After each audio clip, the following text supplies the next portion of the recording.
Televisión es retransmitido por los 1410 kilociclos de Radio El Tiempo de Quito. Temas de actualidad aquí en BES Televisión, amigos y amigas que nos siguen a través de las redes sociales y, como no, en 1410 de Radio El Tiempo, que nos amplifica desde el centro norte de la ciudad de Quito. Este instante vamos a abordar la problemática social de deudas por pensiones alimenticias de menores, la lamentable situación económica de nuestro país, la falta de empleo, el despido también de miles de empleados privados, así como también públicos, ha llevado a que se dé este fenómeno. El doctor Leonson Segura, asesor jurídico, nos acompaña para hablar sobre esta temática. Bienvenido, doctor. Víctor Emilio, buenas tardes. Un gusto saludarte y a todos los oyentes, televidentes de este prestigioso programa. Es justo y menester, Víctor Emilio, realizar un análisis técnico-jurídico. Bueno, si estamos hablando que el problema se genera para el alimentante en cuanto a pasar la pensión de alimentos que le está vigente y que no lo puede hacer ya porque sus remuneraciones fueron mochadas, fueron reducidas, o a su vez perdió el trabajo y ya no tiene. Entonces, la mediación, la tramitología, iría más dirigido para aquella persona, el alimentante.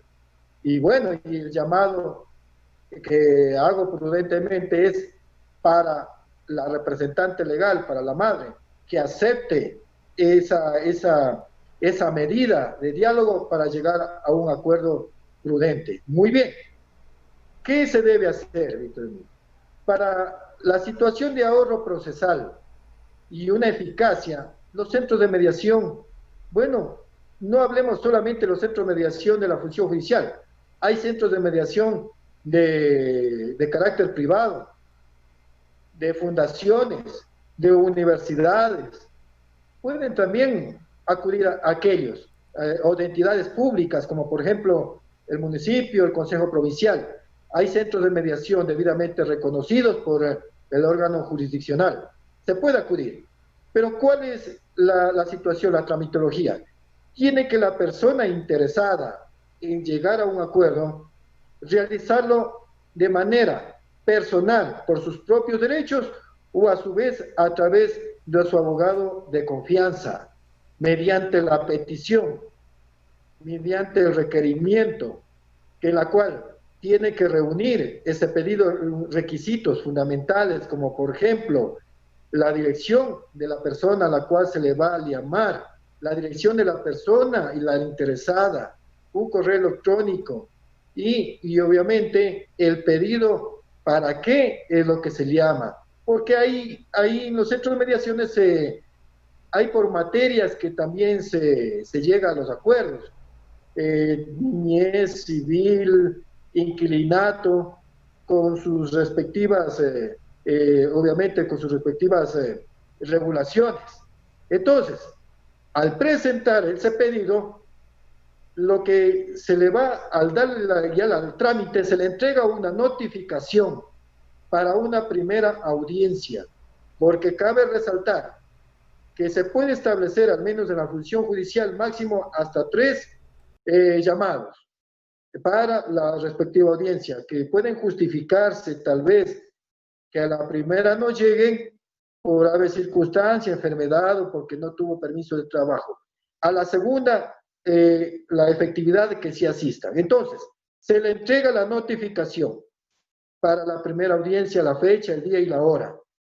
El funcionario del centro de mediación le entrega al interesado la boleta para que la boleta de invitación para que les sea entregado a la requerida. La requerida tiene que recibir en persona y ahí es donde yo hago el llamado, que la requerida, la madre, representante legal o el dueño de casa acuda, asista para que pueda llegarse a una solución comprensible, amistosa y razonada. Bueno, el día de la audiencia, al asistir, son recibidos por gente profesional, preparada en la materia de mediación, Víctor Emilio. no son cualquier personas, son preparadas, formadas en la materia de mediación. Y allí se establece como una audiencia en la cual se da la palabra primeramente al requirente y luego a la requerida. Tienen que expresar, formular, y luego de eso, de acuerdo a la materia, se respeta la ley y se llega a un acuerdo. En esta materia de la niñez, obviamente, se respetará el interés superior del niño al derecho de alimentos, mas no se violará aquel derecho dejando en nada para el menor, es decir, no tiene trabajo, no tiene empleo, no tiene nada, por lo tanto no pase alimentos, no, tampoco a estos niveles. Tendrá que respetarse el derecho a alimentos y sí se dialogará en cuanto a una rebaja y a una fórmula de pago. Entonces, al llegar a ese acuerdo, se firma el acta correspondiente, que viene a ser, el acta tiene fuerza de ley, tiene fuerza de una sentencia pasada por autoridad de cosa juzgada. Y esa acta se ingresará en el juicio de alimentos respectivo para que se tome en consideración lo que hayan llegado al acuerdo y que el juez que conoce la materia, el juicio de alimentos principal, aboque conocimiento y tome en consideración el acuerdo que hayan llegado, Víctor Emilio. Eso es lo prudente. Y todo ese proceso, ¿cuánto se lleva, Víctor Emilio? Máximo 15 días. 15 días con formulación, con la formulación del pedido, la audiencia y obviamente 15 días.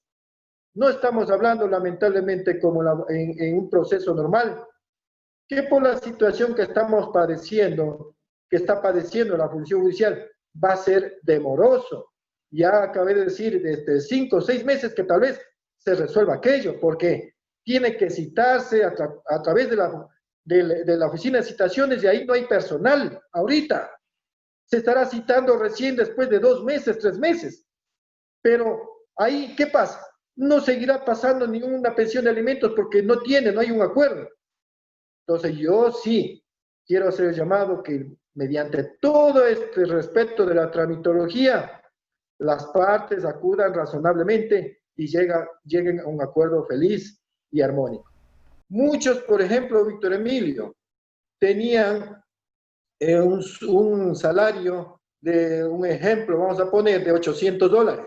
Con $800, teniendo solo una carga familiar, dice la ley, la tabla de pensiones alimenticias en la cual se rigen nuestros señores jueces, con una carga familiar se tendría que calcular más o menos el 49.51%, es decir, casi el 50% que tenía que pasar de pensión de alimentos, es decir, $400, con un sueldo normal que ganaba hasta antes de la pandemia de $800.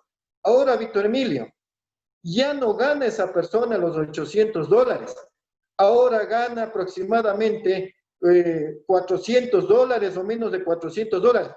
¿Cómo será posible que esa persona, ese alimentante, pueda solventar esas pensiones, Víctor Emilio?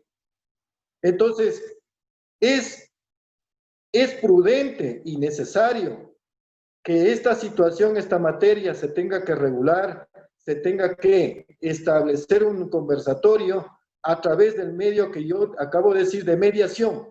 Y para aquello tiene que haber una predisposición de la madre, de la representante legal, un entendimiento de esto. ¿Por qué? Porque ya afectaría principalmente a las futuras pensiones, que no hay cómo cubrir. Entonces, al respecto, el diálogo va dirigido en mediación, una rebaja prudente de la pensión y una fórmula de pago si es que hay pensiones atrasadas, prudentemente, Víctor Emilio. El tema laboral también, abogado, se ha visto afectado con esta situación de falta de trabajo en la crisis sanitaria. ¿Cómo lo mira y cuáles serían un poco las salidas? Víctor Emilio, estamos hablando lamentablemente que las fuentes de empleo ahorita no hay, ha mermado, no hay, con los trabajadores que las empresas están manejando, prácticamente a través de los nuevos contratos y acuerdos que han llegado con los empleadores, ya no están ganando lo mismo. están ganando casi al menos del 50% o el 50% de lo que ganaban antes. Lo que ya no logran conseguir, lo que han hecho, no se puede llamar eso emprendimiento, Víctor Emilio, de tal vez de vender tal vez comida preparada a través mediante llamadas o mensajería. Eso lamentablemente no se puede catalogar por parte del Estado, de la autoridad, como emprendimientos. No, eso es una fórmula, un medio de subsistencia, de tratar de generar algún ingreso para su subsistencia y para algo, para lo mejor una pensión de alimentos solventar. Entonces, a eso es lo que se está conllevando. Y vemos claramente cómo las calles se han abarrotado de los informales, de los comerciantes informales, que claramente ellos tenían su trabajo estable, pero con el despido le han conllevado por la necesidad a realizar ese comercio informal. Por eso se han alienado las calles en los puntos claves donde lamentablemente la pandemia, el coronavirus está imperando, justamente por esa aglomeración. Entonces, mira, Víctor Emilio, a todo eso no se puede llamar emprendimiento. Emprendimiento es otro término, otra forma en la cual el Estado interviene con su ayuda económica, con su asesoramiento técnico.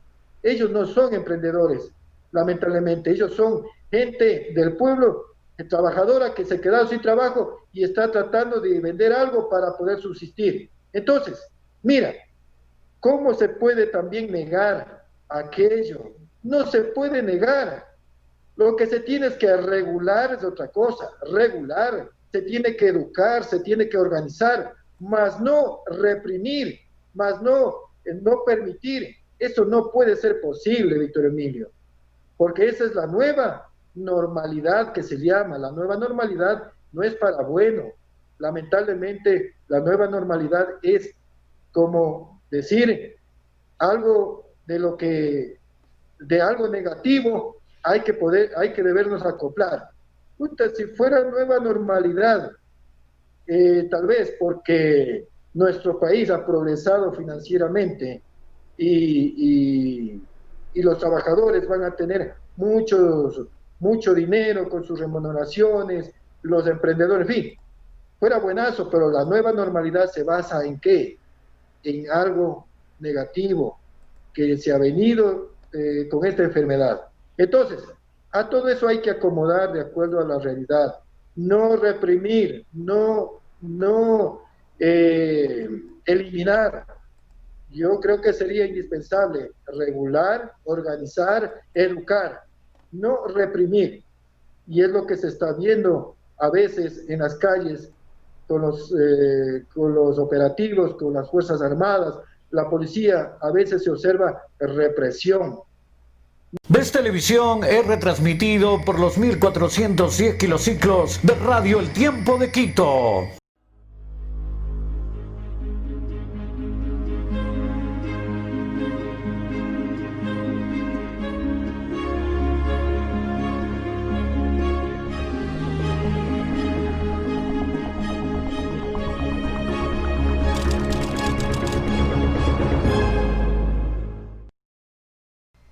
Bueno, y ahora, de acuerdo a esta ley de apoyo humanitario que precisamente envió el Ejecutivo y ha sido aprobado, ahora prácticamente hay mucha gente que está trabajando el 50% y de la misma manera recibiendo el 50% de remuneración. Seguramente habrán muchas situaciones legales que se presenten a propósito de la vigencia de esta norma. Sí, Víctor Emilio, es que justamente en base a aquella ley de apoyo humanitario que, bueno, ya se regula en cierta forma algunos aspectos de materia laboral en cuanto al trabajador, porque antes de la ley de apoyo humanitario, la verdad, yo creo hubo un abuso, un uso y abuso de parte del empleador en el artículo 196, numeral 6 del Código del Trabajo, para poder a los trabajadores realizar una liquidación extremadamente baja, es decir, prácticamente lo que estaban dando eran, Víctor Emilio, limosnas. ¿De cuánto? De 8, 10, 12 años de trabajo, ellos liquidaban, ¿cuánto? Daban $300, $500, $1,000 máximo. ¿De cuánto? De 8, 10, 12 años de trabajo, Víctor Emilio. Pero no se dan cuenta, ese es el uso y el abuso de esa ley que hicieron.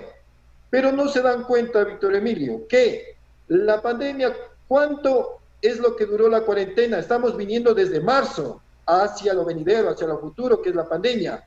Pero desde marzo hacia atrás, Víctor Emilio, hubo producción, hubo ingresos financieros, hubo buenos producción para los empresarios. Entonces mal pueden haber calculado de 8, 10, 12 años basándose en esta situación para pagar 300, 400, $500 de liquidación.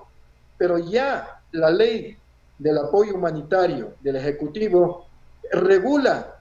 Pero yo no entiendo, Víctor Emilio, yo no sé, es tanta la sinvergüencería, perdóname, de los señores empresarios, que ya incluso al hacerse la interpretación del artículo 196, numeral 6, en la ley de apoyo humanitario, tuvieron la osadía, digámoslo así, de poner una acción de inconstitucionalidad en la Corte Constitucional referente a esa interpretación. ¿Por qué? No les gustó, quieren seguir ellos que se interprete a rajatabla para seguir en ese abuso. Bueno, en todo caso, yo confío que la Corte resuelva no aceptando aquello porque perjudica gravemente a la clase trabajadora.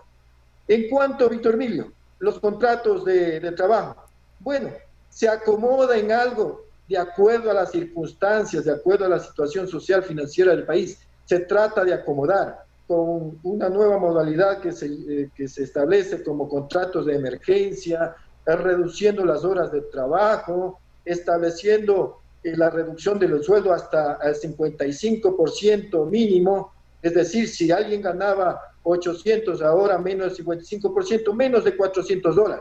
Si alguien ganaba $400 salario básico, mediante esto, puede estar ganando menos de $200.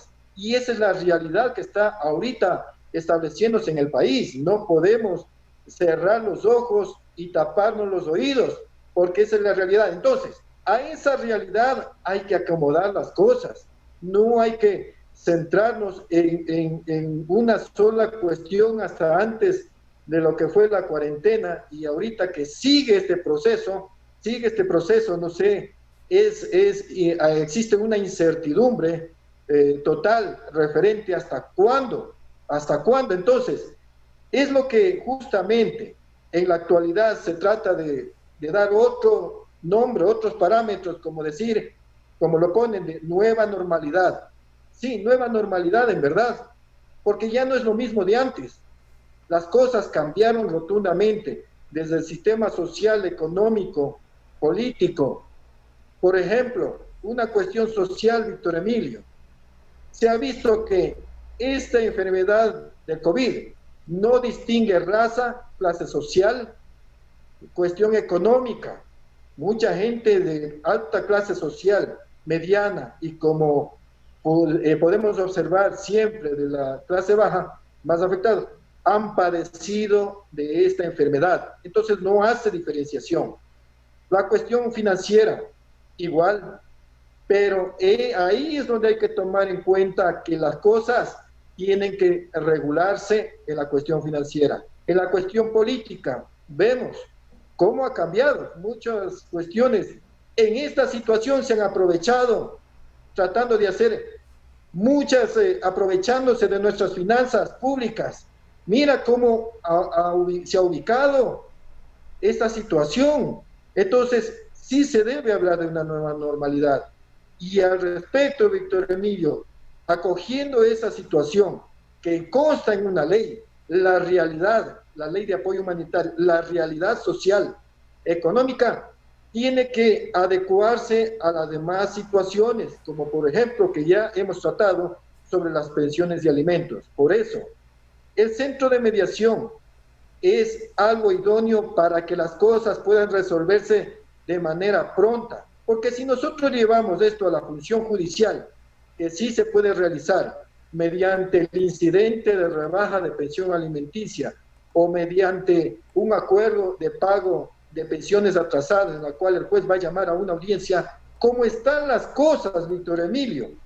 Que ya están que cierran, no cierran, lamentablemente por el contagio que tienen los funcionarios jurisdiccionales y que se atiende a medio tiempo, no a medio tiempo, perdón, sino con poca gente.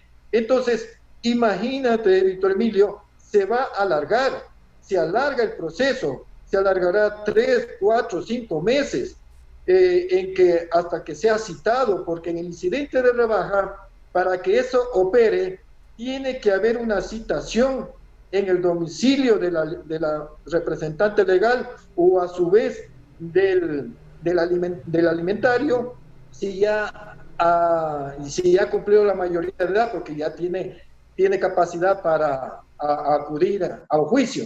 Entonces, se demora, Víctor Emilio, se demora. Más que todo porque el personal, no hay suficiente personal, al menos la oficina de citaciones, el personal allí no hay suficiente como para que vayan a citar.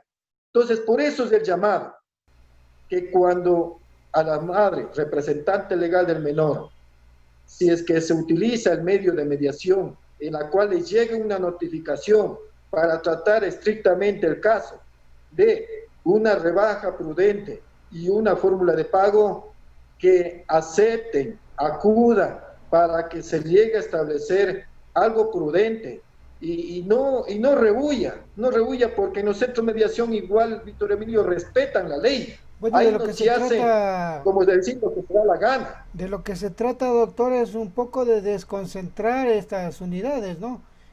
Precisamente también queríamos consultarle cómo a usted le ha tomado esta nueva normalidad, en muchos casos vía telemática, como usted lo ha dicho, con numerosos casos de COVID en la función judicial, que han tenido pues que optar por esta situación tecnológica. Pero en sí, ¿cómo está el ejercicio de la abogacía en este panorama? Víctor Emilio, la situación de las audiencias temáticas es una alternativa, en verdad, es una alternativa, pero en nuestra ley, en los reglamentos, podríamos decirle que no es obligatorio, puede ser excepcional, porque no está regulado. Lo que se establece son reglamentos ubicados por parte del Consejo Nacional de la Judicatura, pero lo que debemos entender, si aquellas audiencias telemáticas en verdad se respeta el debido proceso, en verdad no hay susceptibilidad de que se pueda realizar las cosas de manera anormal. Es decir, por ejemplo, Víctor Emilio, un ejemplo, si yo como abogado hago la audiencia telemática con mi defendido y estamos de esta manera, como ahorita contigo, ¿cómo se podría establecer que aquella persona es el demandado o es el actor? Porque la oralidad, las audiencias, conforme la ley, dice que tiene que ser oral, es decir, en presencia, en audiencia, en el estrado, más no de esa forma, Entonces, no hay garantía que se respete de esa manera un debido proceso. Al respecto que te digo, referente al actor y demandado, no hay seguridad que sea el mismo el que está en la audiencia telemática, no es el mismo, porque inclusive de manera física, oral, el juez puede constatar de acuerdo a sus sentidos, todos sus sentidos, puede solicitar la documentación que le acredita que es la cédula, que se trata de la misma persona. Tiene que firmar en actas. Si se llega a un acuerdo, por ejemplo, si se llega a un acuerdo en una audiencia oral, de acuerdo a la ley, se debe establecer la firma en el acuerdo, en el documento, pero de manera telemática, Víctor Emilio, si se llega a un acuerdo, solo lo que estaría es la grabación, el video de lo que se pronuncia, pero más no hay donde se firma el acuerdo. Y ahí al respecto, ¿qué pasaría? Tendría que sacar firma electrónica el abogado, firma electrónica el actor, firma electrónica, es decir, todas las personas. ¿Para qué? Para que tal vez ese acuerdo que se llegue por audiencia telemática con la firma electrónica se haga válido, porque de otra manera no sería válido, porque solo una grabación. ¿Dónde está la evidencia en la cual se llega al acuerdo?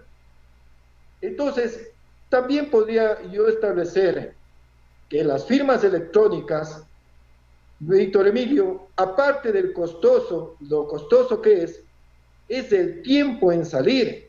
Una firma electrónica no es que hoy hago el trámite y mañana ya lo tengo. Aproximadamente un mes dura. Tanto es la complejidad, mira, de una firma electrónica, que se demoran en ellos mismos un mes en tratar de establecer la firma electrónica. Al precio. De precio no se diga. Una firma electrónica está costando sobre un poco más de los $50.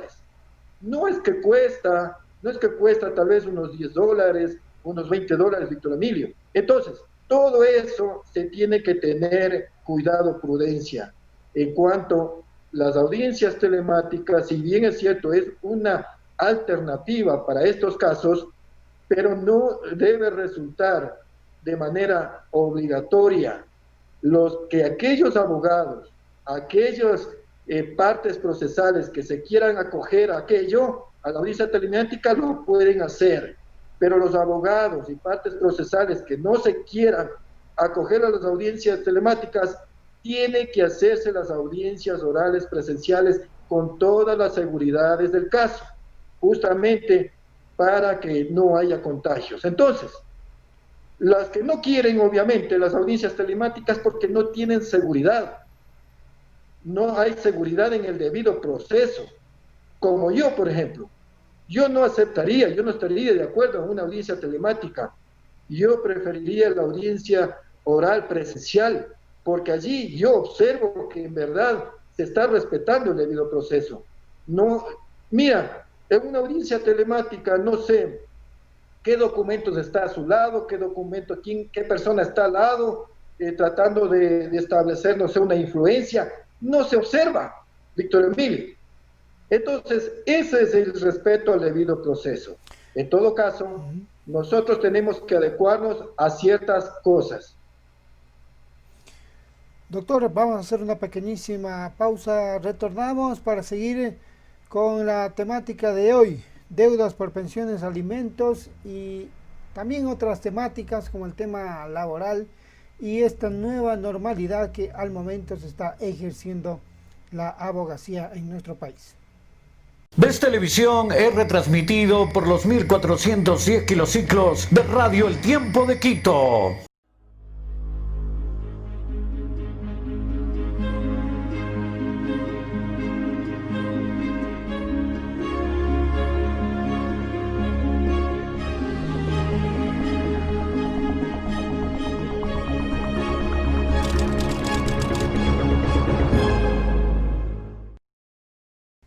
Agradeciendo a Radio El Tiempo que nos retransmite a través de 1410 desde el centro norte de la ciudad capital. Estamos nuevamente en el diálogo con el doctor Leonson Segura, asesor jurídico, analizando importantes temas en el orden nacional, una situación jurídica caótica del país. Doctor, cuando hay una avalancha de denuncias de corrupción, casos, sobornos, o sea, ya la situación jurídica está desbordada, mi doctor. Un criterio sobre los últimos casos jurídicos que se han presentado en el país. Bueno, Víctor Emilio, Ese tema sí es, la verdad, preocupante para la ciudadanía. Lo importante es que el órgano jurisdiccional sí está obrando de acuerdo a los principios que justamente impera en la ley.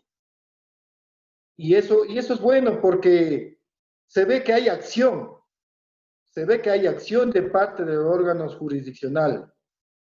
Pero bueno, nosotros nos hemos ubicado a través de los noticieros, a través de la prensa, cómo van las cosas de manera somera, de manera general.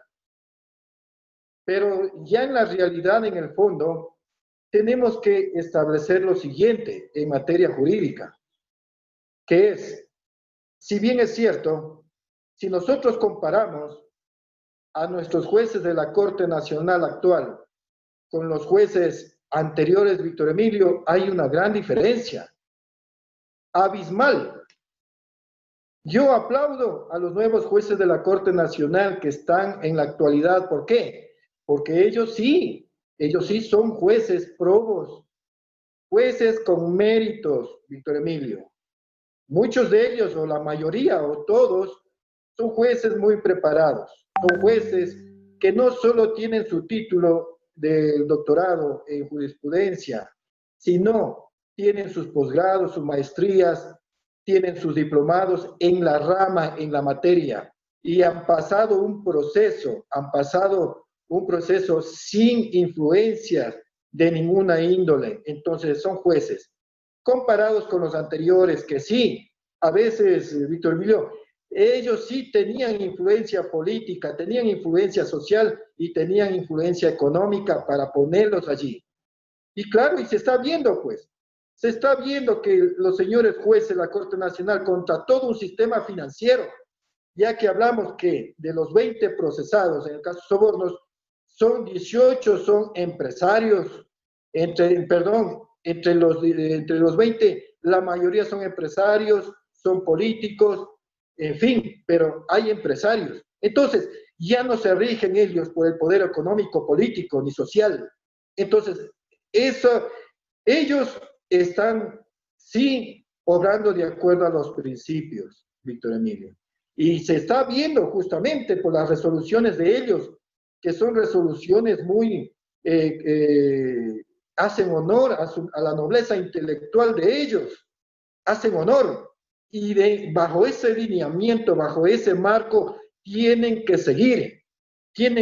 Bueno, con las apelaciones que se hacen ciertas reformas, no de fondo, sino solamente unas cuantas cosas, como bajar un poco la pena y los derechos de participación, pero al fin y al cabo a ninguno se le ha declarado inocente, todos son culpables, a ninguno. Ahora, ¿qué pasa?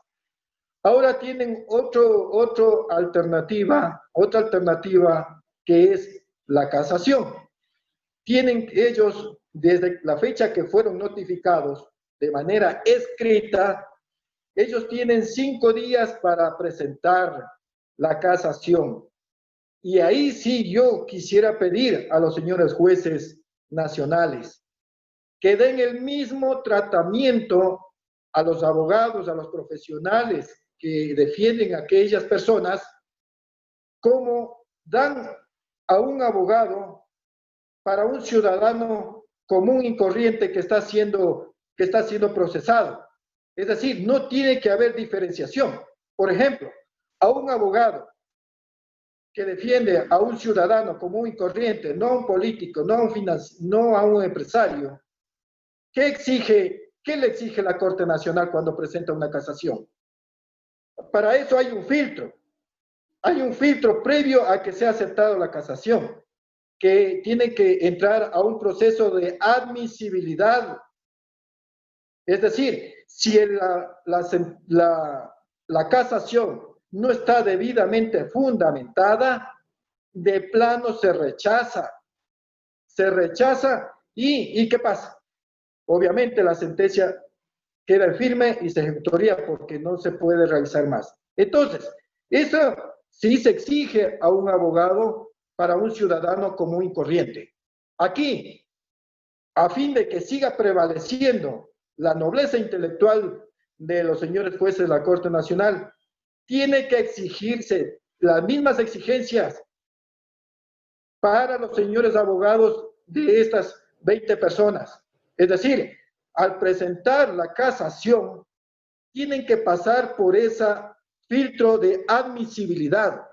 Y si no cumplen con los requisitos, la fundamentación, sencillamente tienen que ser rechazadas. Es decir, si de los 20 estamos hablando que cada uno de los procesados, sentenciados, por lo mínimo tienen 2 abogados. Es decir, si son 20, estaríamos hablando de 40 abogados, más o menos.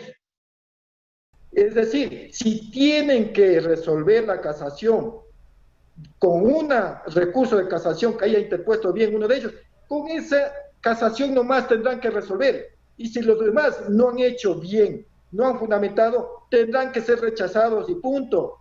Y no dejarse establecer por cuestiones del poder financiero, económico y político, Víctor Emilio. Entonces, ¿qué pasa?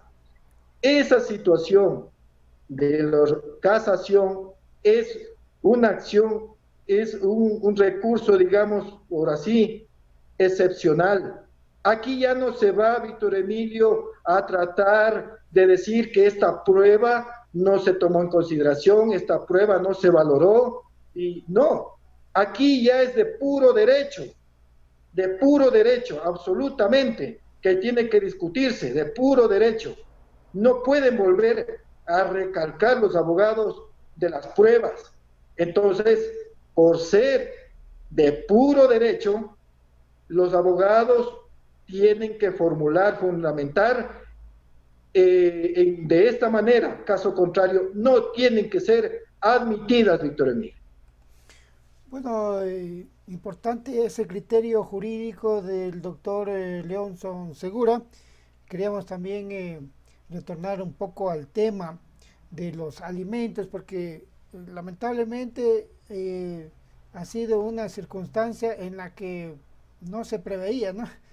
Nadie de nosotros tenemos esa bola de cristal como para prever que iba a haber una pandemia y un paro de unos 6 meses y quizás se alarguen por 6 meses más y un año más. Entonces, valdría destacar también esas soluciones, esos criterios jurídicos suyos en torno a solucionar todas esas problemáticas. Precisamente hay deudas de muchos alimentantes que prácticamente son de 4 o 5 meses que ha durado al menos lo que duró la cuarentena rígida, ¿no?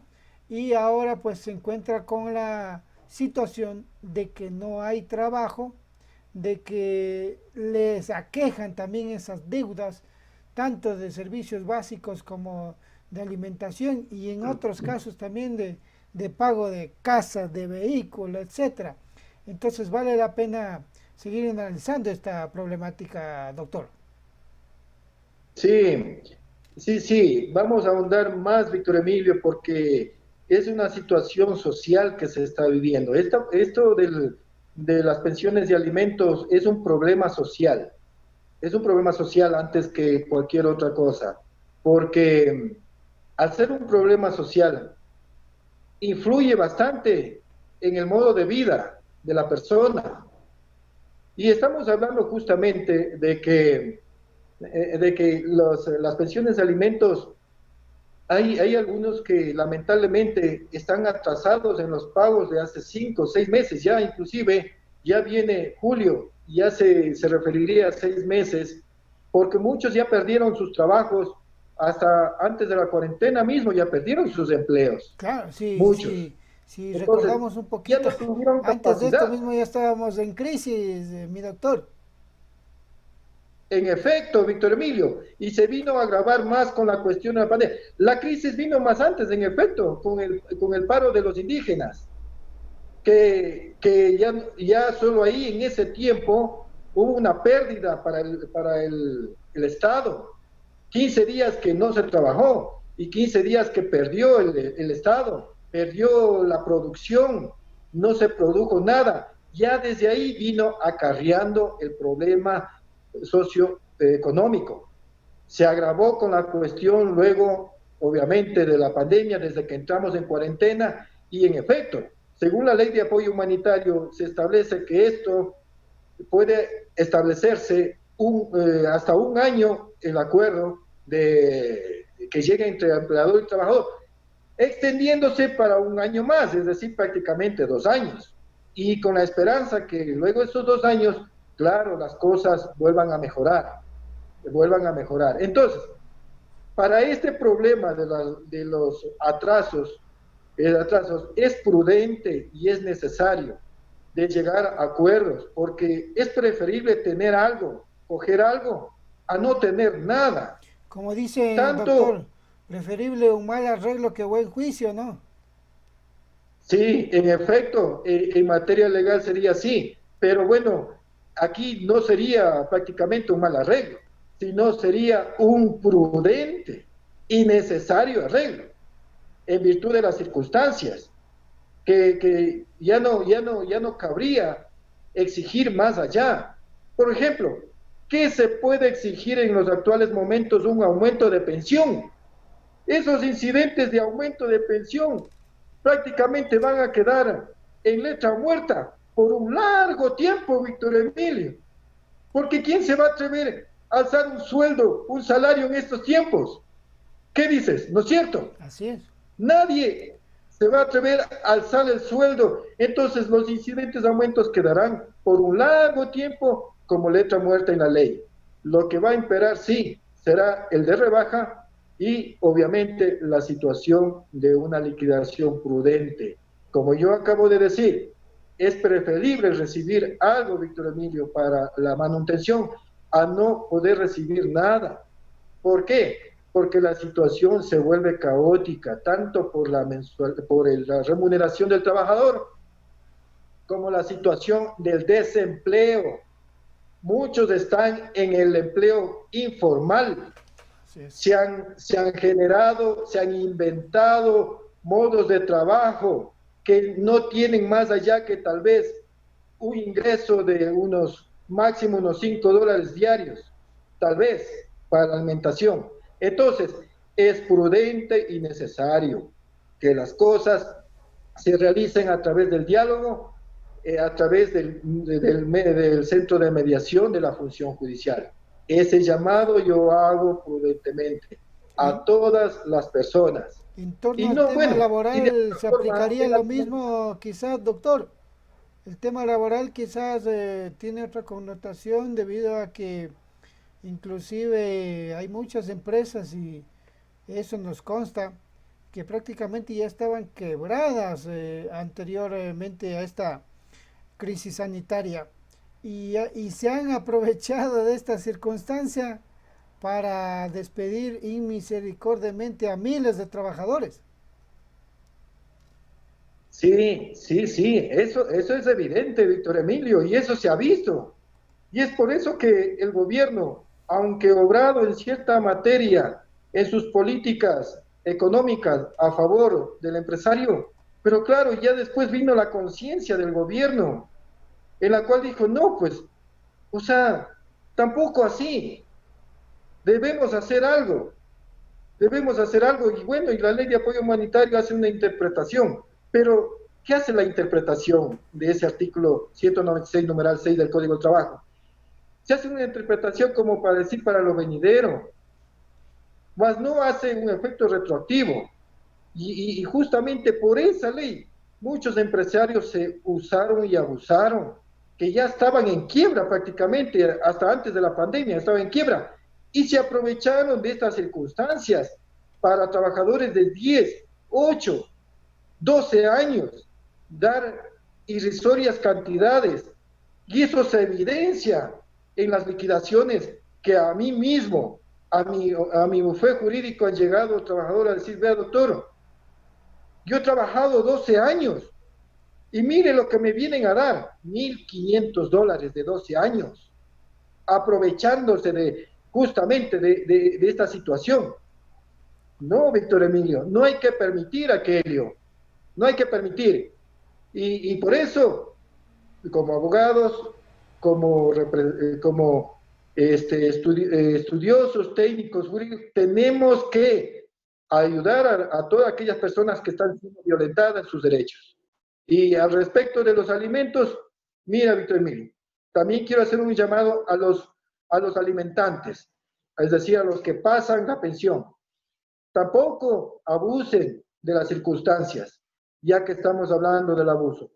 No abusen de las circunstancias, es decir, si se dialoga, si se llega a establecer fórmulas de pago de pensión atrasadas, de una rebaja de pensión, no se abuse.